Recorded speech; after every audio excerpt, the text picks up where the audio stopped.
Queridos irmãos, com muita alegria, quero saudar a todos com a paz do Senhor Jesus. Dizer que é uma honra muito grande estar aqui nesta noite e rever o pastor Valdir, a quem eu agradeço muito pela liberdade de podermos pregar a palavra de Deus e a recepção, não só dele, mas de toda a sua família. Davi, Deus abençoe toda a sua casa. O pastor Valdir tem nos honrado aqui. Eu quero agradecer a Deus pela vida dele. Louvar a Deus também pela vida dos obreiros dessa casa. Obrigado, viu? Esse mês de março eu estive com vocês aqui e foi uma bênção. Muito obrigado mesmo. Deus abençoe a todos os irmãos, todas as irmãs. É um prazer rever aqui irmãos queridos e amigos. Queridos, eu trago um abraço lá da nossa igreja, Assembleia de Deus Ministério do Belém, ali no setor 10, pastor Davi, para toda essa igreja, sintam-se abraçados em nome do Senhor Jesus. Quero louvar a Deus pela vida do quarteto, obrigado Maestro Júnior, também o irmão Moisés, Jeremias, Alex, a Natália, a Cristiane, a irmã Terezinha também. Deus abençoe todos vocês por disponibilizarem-se a estar conosco aqui nesse dia, nos abençoando. Obrigado, viu? Que Deus em Cristo os abençoe. Bom te ver também. Emerson, ouviu o Cleverson chegando aí, são nossos queridos irmãos e amigos. Irmãos, vamos à palavra de Deus. Eu falei para o pastor Valdir aqui que eu iria correr um pouquinho para ver se o quarteto consegue cantar mais uma no final. Aí o pastor Valdir falou assim: fala para eles que eu dou prioridade para a palavra, se não atrapalhar a palavra, canta 10. Eu já tinha acertado com eles e vou condensar a minha fala aqui para que eles possam no final cantar ainda. Eu acho que o Alex que vai ter que sair para trabalhar, né, Alex? É isso? Ah, tá. Mas vamos ver se dá tempo dele cantar aqui. Bom também estar aqui com o Arthur. Obrigado, viu, Arthur? Deus abençoe, João. Vini, bom te ver, viu, Vini? Fazia tempo que a gente não se encontrava. Muito bom. Queridos irmãos, hoje nós estamos aqui para o fechamento da nossa série de estudos Maranata, Ora Vem, Senhor Jesus. A nossa série de estudos, ela tem um texto básico, que é Apocalipse 22 e 20, que diz assim: aquele que testifica estas coisas diz, certamente cedo venho, amém, ora vem, Senhor Jesus. E hoje, irmãos, no fechamento, nós vamos trabalhar um tema, e o nosso tema é a vinda gloriosa e o reino milenial. E nós temos um texto que é focado nesse tema, que é o texto do Evangelho de Jesus Cristo, segundo escreveu o evangelista São Mateus, no capítulo 24, versículo 27. Vamos ler a palavra de Deus. Queridos, enquanto os irmãos encontram, eu quero dizer que eu ainda tenho dos meus livros, eu lancei agora esse daqui, no mês de março, Palavras sobre o Evangelho que Traz Esperança, esse é o volume 3, e agora o kit está completo. Você que não adquiriu ainda, numa dessas terças-feiras, podendo adquirir, você vai me abençoar meu ministério e vai ter um bom material. Esses livros são interessantes para quem gosta de pregar, são interessantes para quem gosta de fazer o devocional pessoal e familiar, e quem quer evangelizar, entregando uma obra literária. Esses livros se servem também, se prestam também a isto, tá bom? No final eu vou estar ali fora, se os irmãos comprarem, vai ser uma bênção. Muito bem, queridos, Mateus 24 e 27, diz assim: porque assim como o relâmpago sai do Oriente e se mostra até o Ocidente, assim será também a vinda do Filho do Homem. Amém e amém. Queridos irmãos, no primeiro dia aqui, nós falamos sobre o arrebatamento e como Cristo deseja encontrar a igreja. Miriam, bom te ver, viu? Deus abençoe. Também no segundo dia, nós falamos sobre o Tribunal de Cristo, o Bema, e os galardões que Cristo vai dar para a igreja. No terceiro dia, nós falamos sobre as bodas do Cordeiro e a ceia das bodas e a união da igreja com Cristo. Hoje, neste nosso quarto dia e último dia, a nossa fala será sobre a vinda gloriosa de Jesus e também o reino milenial. E quando nós falamos, irmãos, sobre a vinda gloriosa de Cristo, na verdade, nós estamos falando aqui da segunda fase da segunda vinda. Tem um teólogo chamado Lois Berkhof. Ele escreveu uma teologia sistemática há muitos anos, e essa teologia sistemática do Berkhof é uma teologia utilizada nas nossas escolas teológicas. E o Berkhof diz o seguinte: a segunda vinda de Cristo em glória é o ápice da história redentiva, é o momento onde a graça e o juízo se encontram.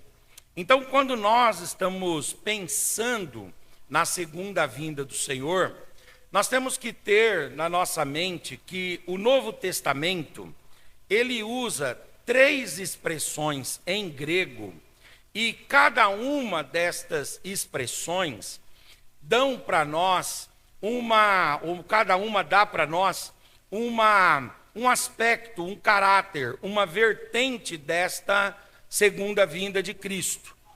A primeira palavra no grego, utilizada no Novo Testamento, e que é reiteradas vezes utilizada para referir-se à segunda vinda, a vinda em glória, esse momento em que o Senhor virá junto com a igreja, junto com os anjos. A primeira palavra grega é a palavra parousia, diferente do arrebatamento, que a palavra é raparzo. Aqui não, aqui é a palavra parousia. E esta palavra parousia, ela significa uma presença manifesta. Significa também uma chegada marcante. Mas o William Barclay, naquele livro Palavras-Chave do Novo Testamento, ele toma essa palavra parousia para se referir à visita do rei. Então, a parousia tem a ver com a vinda de Cristo como rei, para estabelecer o seu reino sobre a terra. Em Mateus 24, 27, o texto que nós lemos diz: porque assim como o relâmpago sai do oriente e se mostra no ocidente, assim também será a vinda do Filho do Homem. Ou seja, se na primeira vinda o Senhor veio de forma, enquanto homem, humilde, de modo serviçal, operacional, nessa vinda ele virá com o esplendor de um relâmpago, com o esplendor de um raio. Quando você ouve uma trovoada e vê o relâmpago, por mais coragem que você tenha, você se apequena, você se limita, você entra numa posição de retenção e de contenção. Isso mostra esta vinda de Jesus, ou um aspecto dessa vinda, como Jesus vindo para reinar. Todas as vezes que a gente encontra a palavra parousia no Novo Testamento, nós vemos Jesus vindo em majestade, Jesus vindo para reinar, Jesus vindo e se apresentando como o Rei dos Reis e o Senhor dos Senhores. Mas no Novo Testamento nós vamos ainda ter uma segunda palavra para referir-se a esta vinda e glória, que é uma palavra reiterada também, reincidente também. Qual é essa palavra? É a palavra epifania. E a palavra epifania, ela quer dizer brilhar, manifestar, ou manifestação resplandecente. Ela aparece, por exemplo, na carta de Paulo a Tito, no capítulo 2, versículo 13, quando diz assim: nós, a igreja, estamos aguardando a bem-aventurada esperança. E aí ele usa a palavra epifania, e o aparecimento da glória do grande Deus, do nosso Senhor Jesus Cristo. Aqui fala de um esplendor. Aqui fala que a vinda de Jesus, ou a segunda vinda, ou a vinda em glória, não será uma vinda acanhada, uma vinda empobrecida, limitada. Não, ele virá com o peso imarcessível da sua glória. Ele virá com o esplendor da sua glória. E tudo aquilo que na encarnação o Senhor procurou se esvaziar, fazendo aquilo que Paulo diz em Filipenses capítulo 2, a kenosis, o auto-esvaziamento. Agora, na vinda em glória, ele vai demonstrar. Então nós poderemos ver a sua formosura, poderemos ver o seu poder, poderemos ver o seu esplendor e a sua glória. Então, por um lado, esta segunda vinda marca Jesus vindo como rei. E também, por outro lado, partindo desta palavra, epifania, a segunda vinda fala sobre Jesus vindo em majestade, vindo resplandecente, vindo com todo o poder que ele tem, com toda a glória, com todo o esplendor da sua glória. Agora existe ainda uma terceira palavra para referir-se a esta segunda vinda, que é a palavra Paulo diz, quando se manifestar o Senhor Jesus desde o céu, e ele não virá sozinho, ele virá com os seus anjos, no seu poder, e ele também virá com labaredas de fogo. E ele virá para quê? Ele virá para tomar vingança. Há duas classes de pessoas: aqueles que ignoraram o conhecimento de Deus, não conheceram a Deus, e aquele que, conhecendo a Deus e o evangelho de Cristo, não obedeceram o evangelho de Deus e o evangelho de Cristo. Aqui, quando a Bíblia fala desta expressão Apocalipse para referir-se a essa vinda em glória, ela está querendo dar uma conotação de que quando o Senhor vier, ele virá como rei, ele virá na majestade, no esplendor da sua glória, mas ele virá também para exercer juízos, ele virá também para um momento de prestação de contas. Os irmãos são bons estudiosos da palavra de Deus, e não só da Bíblia, mas da teologia, e os irmãos conhecem bem um teólogo reformador da igreja, chamado João Calvino. O Calvino fez a reforma lá em Genebra, na Suíça, e ele escreveu um livro que se tornou uma base doutrinária para a igreja em muitos lugares do mundo, e alguma coisa também para a nossa própria teologia, que são as Institutas de Calvino. E nas suas Institutas, o Calvino diz o seguinte: Cristo virá não mais para redimir, mas virá agora para julgar com autoridade manifesta, com autoridade reconhecida. Então, quando a gente pensa na volta de Jesus, nós pensamos nele vindo como rei, o rei virá. Quando pensamos nessa volta gloriosa, vemos também Jesus vindo no esplendor da sua glória, ele vindo com uma manifestação do seu poder, o peso de glória será demonstrado. Mas não só isso, ele virá também para um momento de prestação de contas, um momento de juízo. Num primeiro momento, ele veio como servo, mas agora ele virá como rei.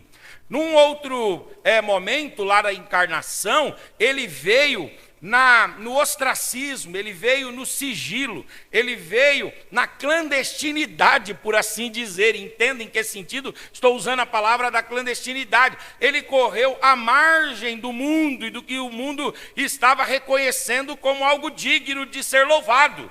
Mas na sua segunda vinda não será assim. Ele atrairá todas as atenções para ele, a sua glória será manifestada. A sua glória será manifestada. E o Senhor veio num primeiro momento para receber o juízo de Deus contra a humanidade sobre si mesmo na cruz do Calvário. Mas na sua segunda vinda, ele virá para julgar as nações, para julgar Israel e para um momento de prestação de contas. Agora é interessante que quando nós olhamos na Bíblia Sagrada, nós vemos que existem outras formas da Bíblia chamar esse evento. E quando a Bíblia nomeia esse evento de outras formas, a Bíblia vai apresentando nuances desse evento, nuances desse momento. Por exemplo, como que é chamada a segunda fase da segunda vinda do Senhor? Vinda em glória, parousia, epifaneia, apocalipse, ok. Mas a Bíblia vai apresentar outras nomenclaturas. E estas nomenclaturas, estas nominações, elas indicam também aspectos da natureza dessa vinda. Por exemplo, no texto de Mateus 24:30, fala que esta segunda vinda é chamada de a vinda do Filho do Homem. E então aparecerá no céu o sinal do Filho do Homem. e todas as tribos da terra se lamentarão, e verão o Filho do Homem vindo sobre as nuvens do céu, e ele virá com poder e com grande glória. Aqui, a vinda do Senhor é chamada de a vinda do Filho do Homem. Um outro texto é o texto de 1 Tessalonicenses 5:2, que vai chamar essa vinda de o dia do Senhor, porque vós mesmos sabeis muito bem que o dia do Senhor virá. O dia do Senhor, o dia do Senhor, o dia da prestação de contas, o dia do juízo, um dia que o Senhor será a atenção de todo mundo. O Senhor será o foco da atenção de toda a humanidade. Ainda nós vamos ter outro nome, por exemplo, Filipenses 1:6, Paulo vai chamar esse dia de Jesus Cristo, quando ele diz o seguinte: tendo por certo isto mesmo, que aquele que em vós começou a boa obra, a aperfeiçoará. Até quando? Até que dia? Até o dia de Jesus Cristo. Quer dizer, o tempo da nossa preparação, o tempo da nossa evolução, o tempo do nosso progresso, só vai durar até aquele dia de Jesus, aquele dia que o Senhor vier com a sua igreja, com os santos anjos, manifestar a sua glória.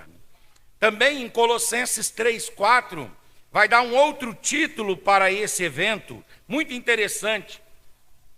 O termo grego aqui em Colossenses 3:4 é o termo faneroses, e faneroses quer dizer uma manifestação. Veja o que diz Colossenses 3:4. Quando Cristo, que é a nossa vida, se manifestar, então também vós vos manifestareis com ele. Mas veja o que Paulo coloca aí: vocês vão se manifestar com ele. Mas como é que vocês vão se manifestar? Paulo diz: vocês vão se manifestar em glória.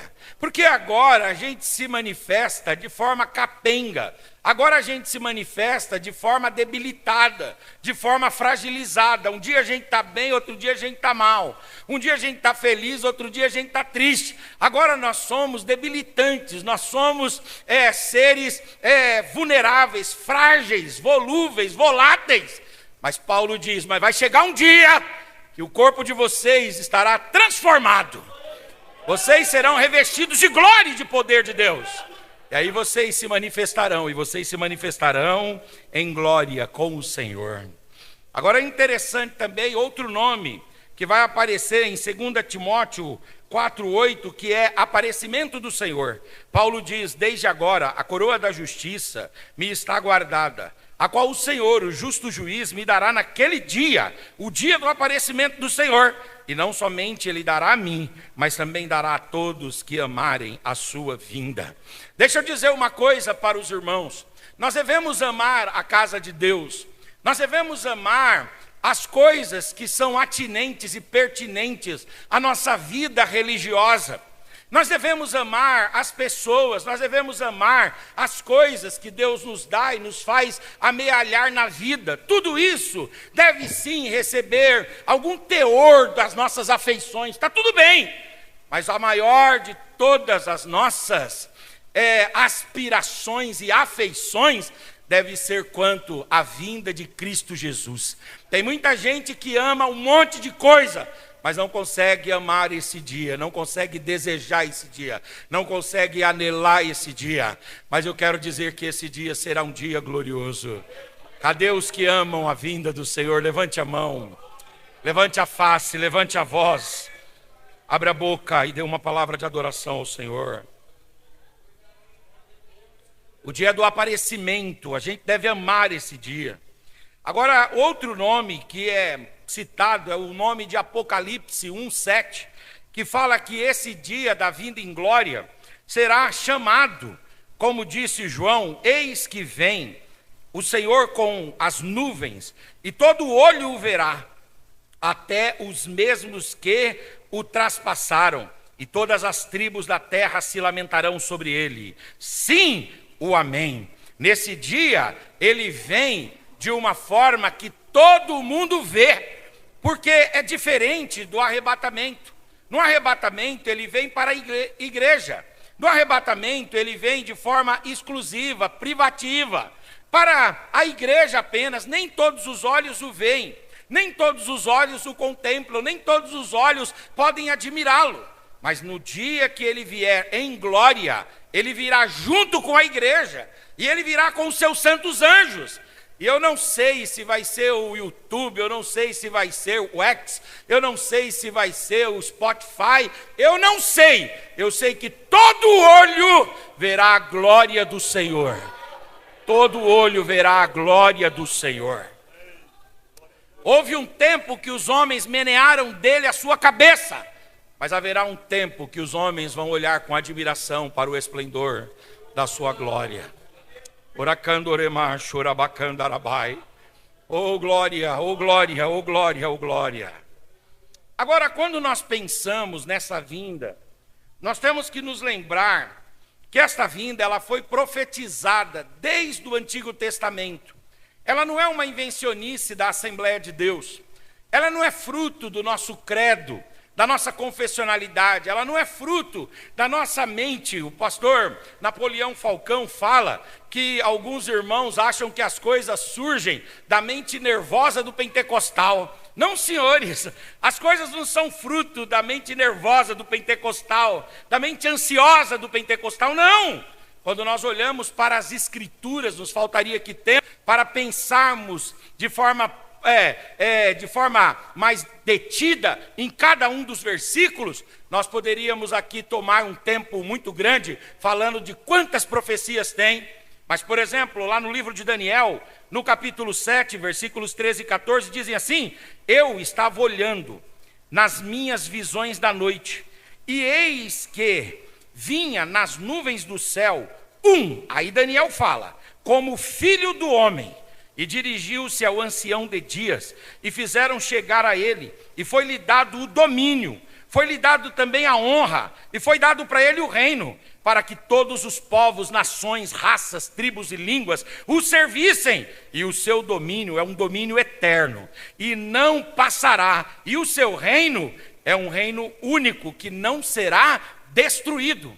Vejam os irmãos que quando Daniel vai para a Babilônia, o reino que tinha acabado de capitular era o reino da Síria. O Daniel vai levado pelos babilônicos. No meio do caminho vem os medos, depois vem os persas, depois vem os gregos, depois vem os romanos. Mas o Daniel fala, mas eu vi alguém que não se assemelha a nenhum desses reinos. Eu vi um rei que foi levantado, ele tem a figura, ele tem o aspecto do Filho de Deus. E ele vem do alto, ele vem com anjos. E ele tem um reino que não passa, um reino que não capitula. Ele tem um reino eterno que dura para sempre, ele não será destruído. Oracandorebachurabai. Ora, dos impérios que a terra já teve a oportunidade de testemunhar, um dos maiores impérios foi o Império Romano. O Império Romano foi um império muito extenso no aspecto temporal, durou 800 anos. Mas o império de Cristo, o reino de Cristo, a potestade de Cristo será estabelecida nessa terra. E ela nunca mais será destruída. No Antigo Testamento ainda, Zacarias, ele viu essa vinda gloriosa do Senhor quando ele vem para reinar. Zacarias 14, versículos 4 e 5, eu leio com os irmãos esse texto porque a palavra de Deus, ela deve ser divulgada. E eu creio muito que enquanto lemos e explicamos e falamos a palavra de Deus vai trabalhando no homem, vai trabalhando na mulher, vai resolvendo os nossos problemas, vai curando a nossa alma, vai sendo saúde para nós. Zacarias 14, 4 e 5 dizem assim: e naquele dia estarão os seus pés, os pés do Cristo, os pés do Messias, os pés dele estarão sobre o Monte das Oliveiras.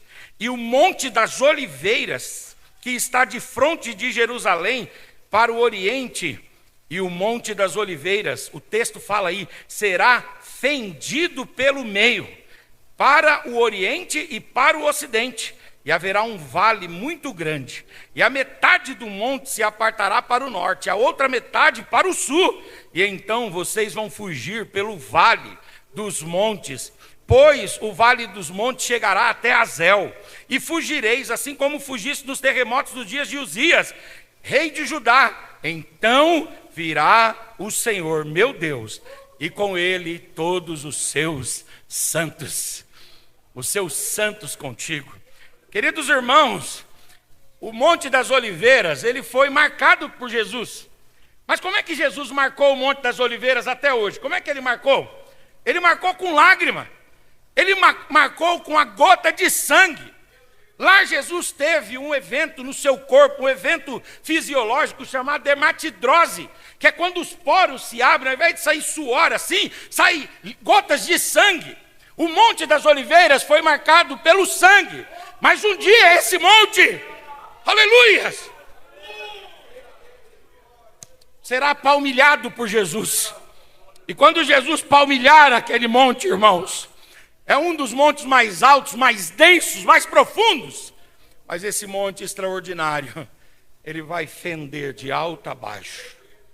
Oh glória, oh glória, oh glória, oh glória, oh glória, oh glória, oh glória. Oh glória. Ao longo da Bíblia o Senhor abriu muitos mares.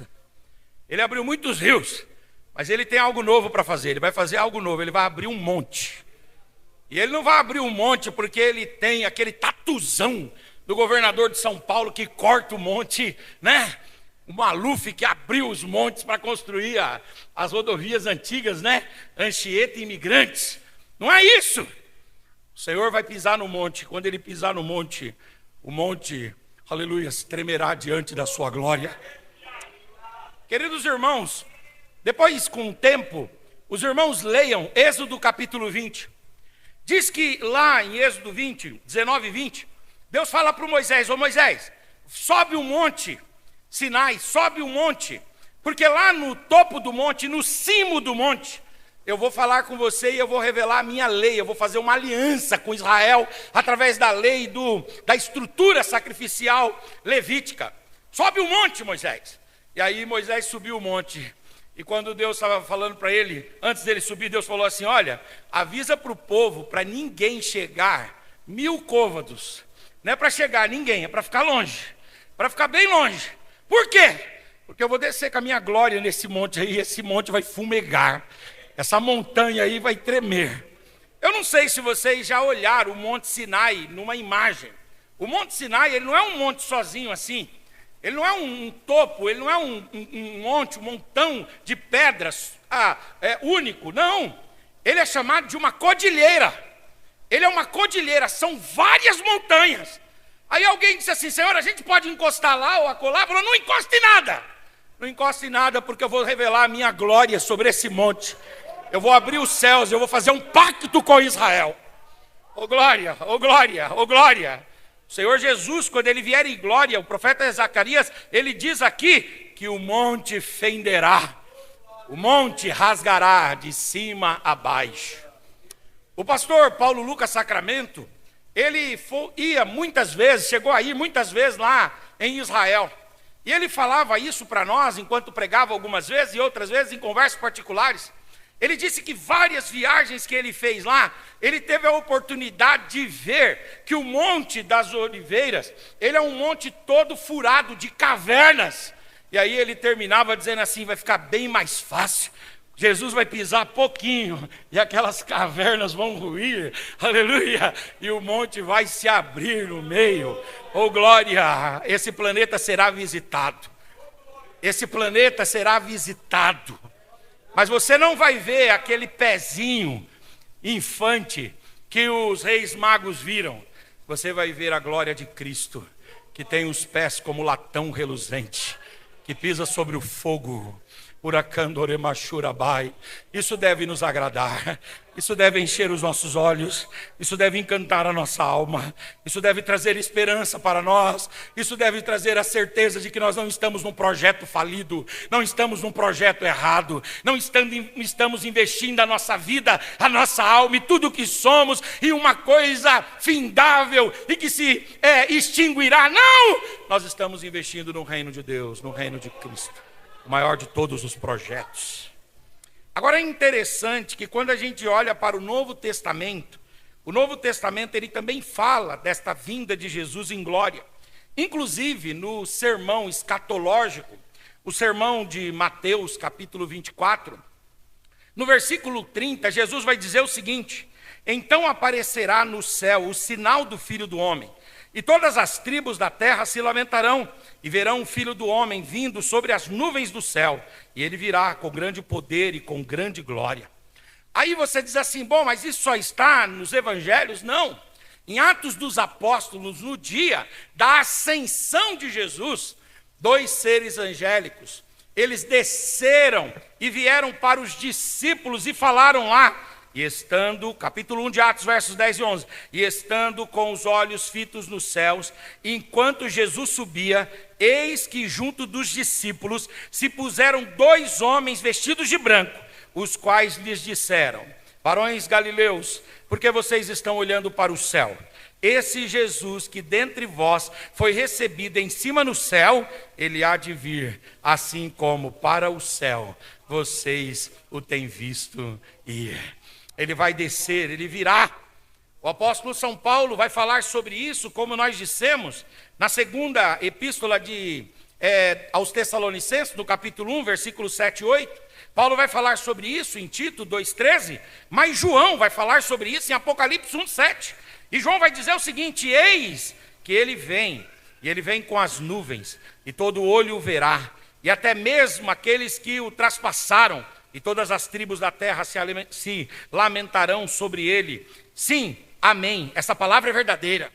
Agora, João vai tratar sobre essa segunda vinda de forma mais descritiva em Apocalipse 19, nos versículos 11 a 13, quando ele diz assim, ó: e eu vi então o céu aberto, e eis um cavalo branco, e o que estava sentado sobre o cavalo chama-se Fiel e Verdadeiro, e ele julga e ele peleja sempre com justiça, e os seus olhos eram como chamas de fogo, sobre a sua cabeça havia muitos diademas, e tinha um nome escrito que ninguém sabia senão ele mesmo, e estava vestido de uma veste branca salpicada de sangue, e o nome pelo qual se chama é a Palavra de Deus.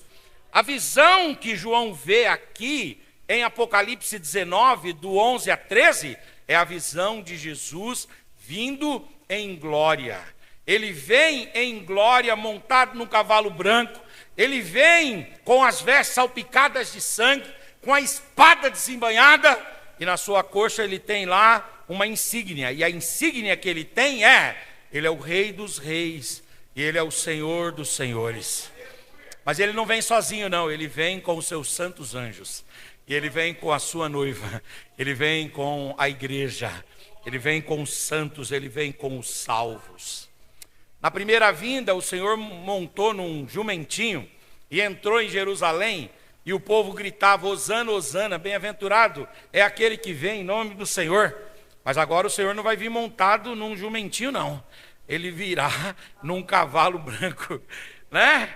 Ele virá num cavalo branco, oh glória, ele virá num cavalo branco, e ele virá exaltado, ele virá em esplendor, ele virá em majestade. Um outro ponto interessante é que assim, tudo bem, então nós temos as 3 palavras mais importantes do Novo Testamento para tratar sobre a vinda. Nós temos denominações diversas no Novo Testamento para falar sobre a vinda. Nós temos as promessas do Antigo e do Novo Testamento sobre esta vinda gloriosa. Agora, quais são as características desta vinda? Aí nós temos agora, irmãos, que gastar uns minutinhos aqui falando de alguns pormenores dessa vinda em glória.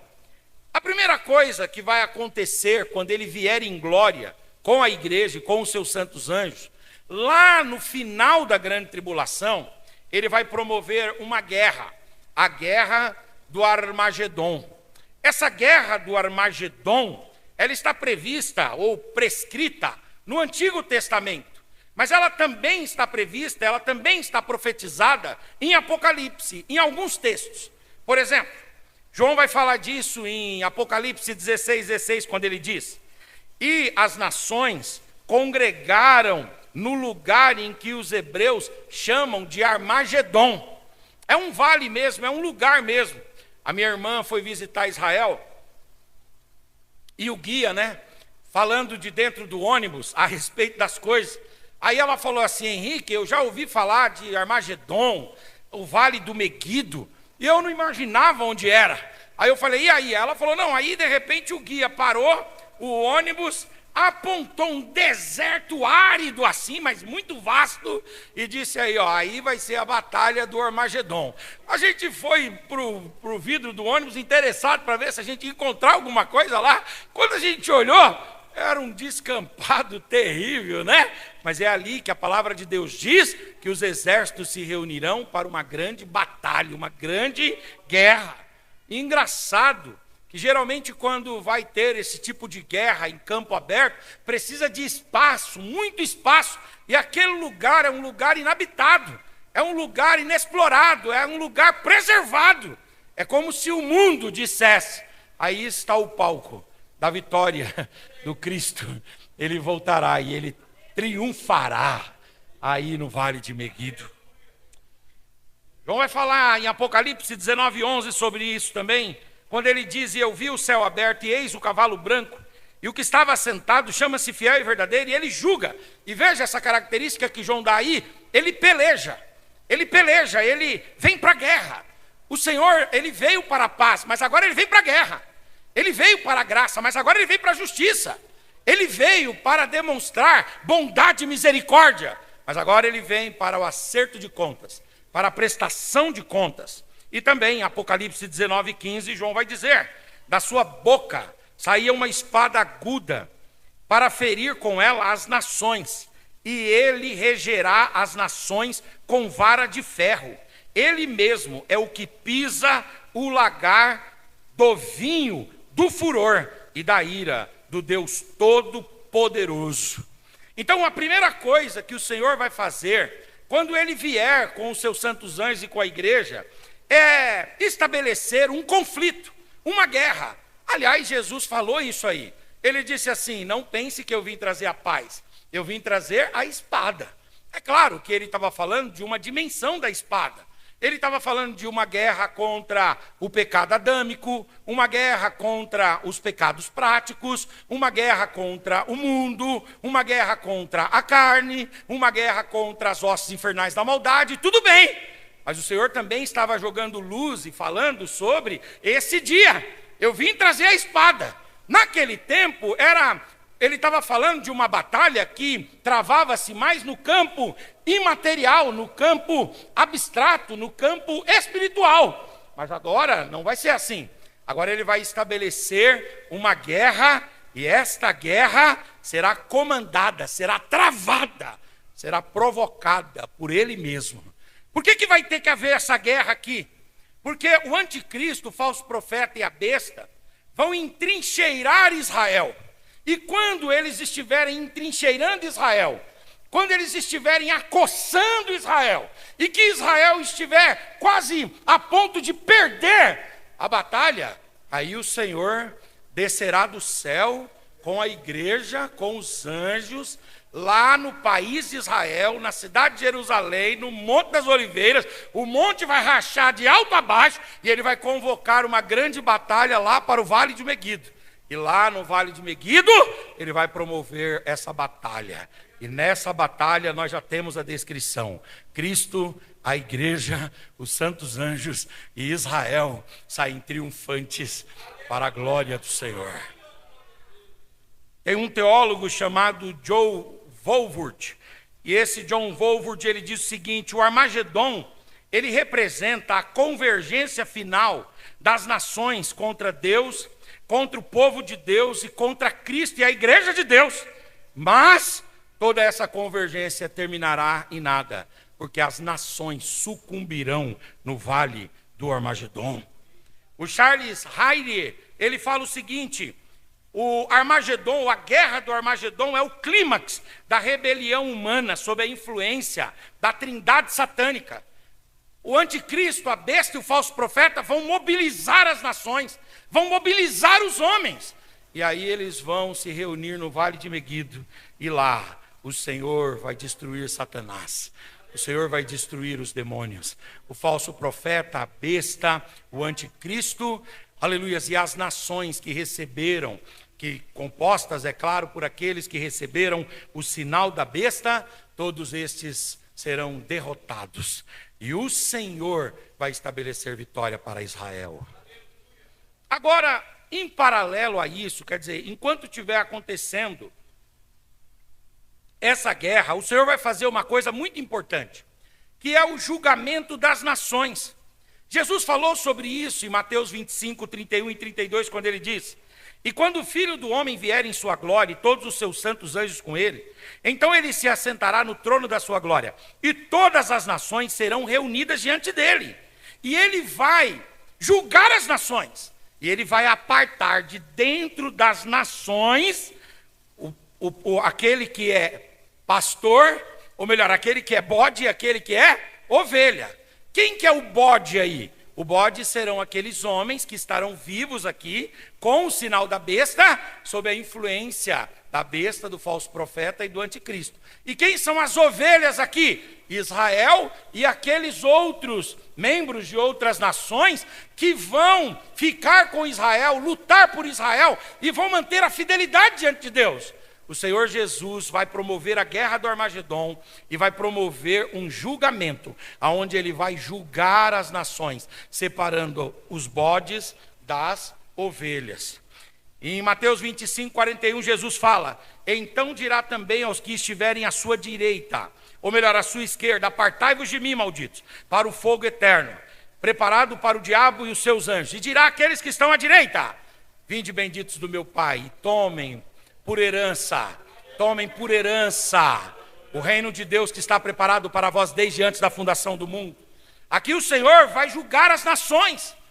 As nações, elas vão passar por julgamentos. Eu estava lendo um artigo esses dias e eu fiquei abismado do desrespeito ao direito internacional. Eu falei esses dias aqui, e do desrespeito à ONU. Ninguém respeita a ONU vai lá, faz um acordo de paz, quando é à tarde quebra um acordo. As nações acham que elas não devem prestar conta a ninguém, fazem o que querem, são senhoras do seu território, do seu povo, e fazem o que querem. Mas eu quero dizer para vocês, quero dizer para todos os irmãos, que essa terra aqui tem dono. No Salmo 24 fala que do Senhor é a terra, a sua plenitude e todos aqueles que nela habitam. E vai chegar o dia da prestação de contas. Vai chegar o dia da prestação de contas. Oh glória, mas nós não estaremos do lado dos bodes, do lado dos réprobos. Não. Nós estaremos juntos com Cristo, triunfantes e vitoriosos. Oh glória. O John MacArthur, ele faleceu esses dias, um grande teólogo. Ele diz o seguinte, que o julgamento das nações, ele trata-se de um julgamento real, de sobreviventes da tribulação, em que o Senhor vai fazer uma distinção entre aqueles que sobreviveram à tribulação, mas que não aceitaram o sinal da besta, nem a influência do anticristo, nem do falso profeta, e aqueles que aceitaram. Os que aceitaram serão julgados e serão condenados, mas aqueles que mantiveram a fidelidade, a integridade diante de Deus, serão preservados, porque Deus é justo. Fala para o seu irmão: Deus é justo. Deus é justo. Oh glória, oh glória, oh glória. Oh glória!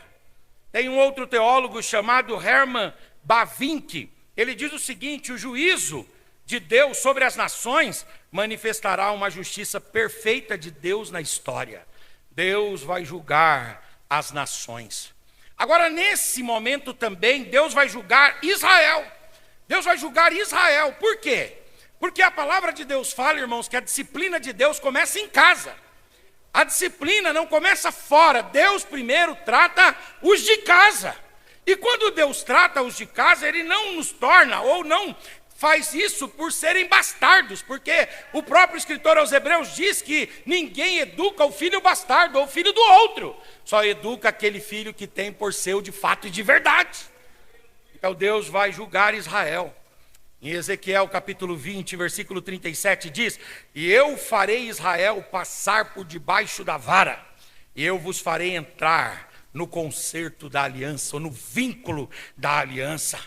Olha o que diz o profeta Zacarias no capítulo 13, versículo 8. E acontecerá que em toda a terra, diz o Senhor, 2 partes dela serão extirpadas, e expirarão, serão mortas, 2 partes, mas a terceira parte restará nela.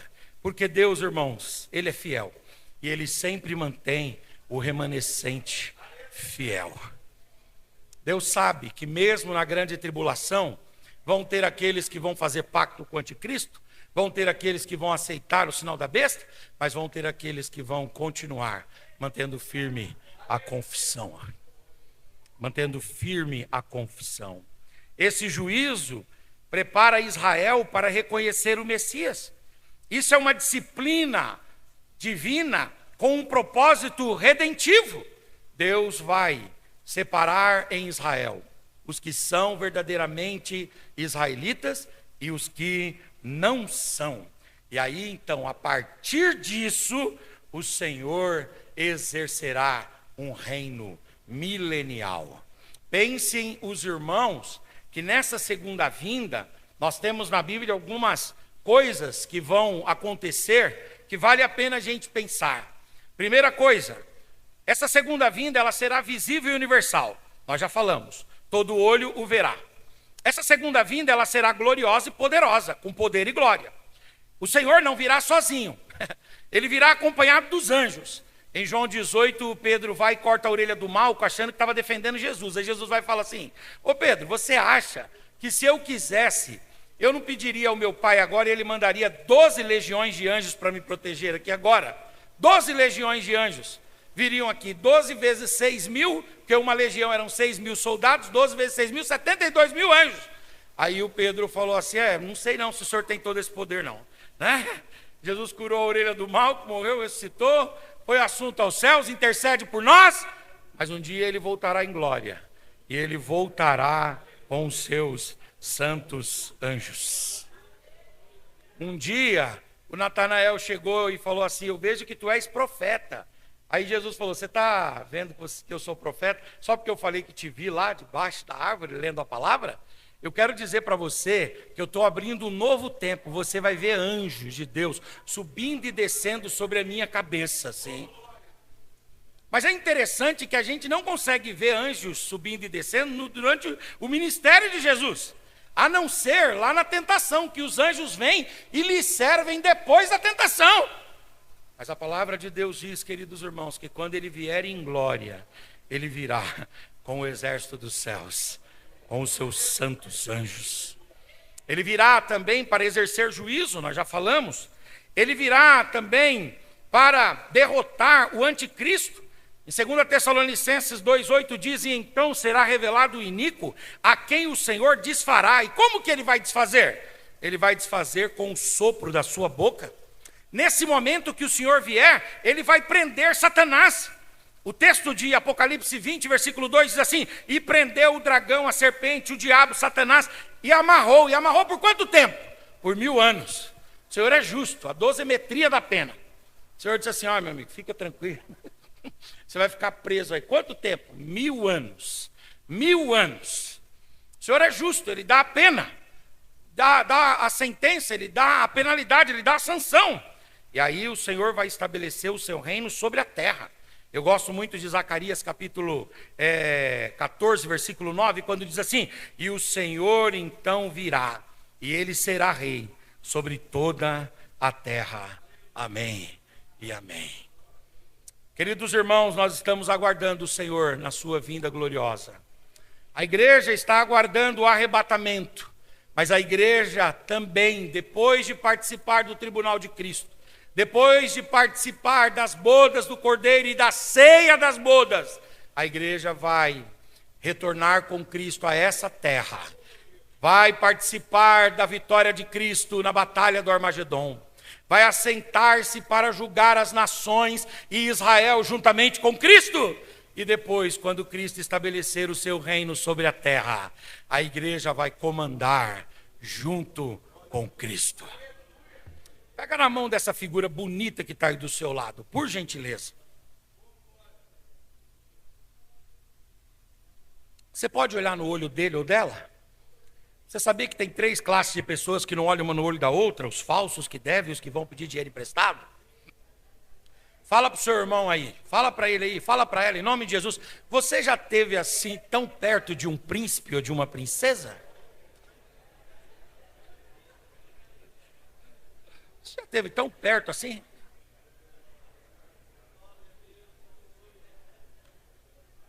Você já esteve tão perto de um príncipe? Eu tive lá, pastor, na Espanha, e lá o rei mais velho lá era o rei Juan Carlos.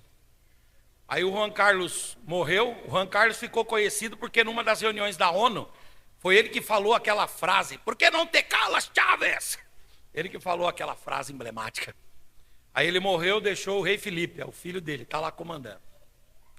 E o rei Felipe, ele tem uma filha, e a Espanha está na expectativa dessa princesa virar rainha. Enquanto eu estive lá, teve um evento em Valência, que foi uma chuva, igual aconteceu no Rio Grande do Sul aqui, uma chuva devastadora.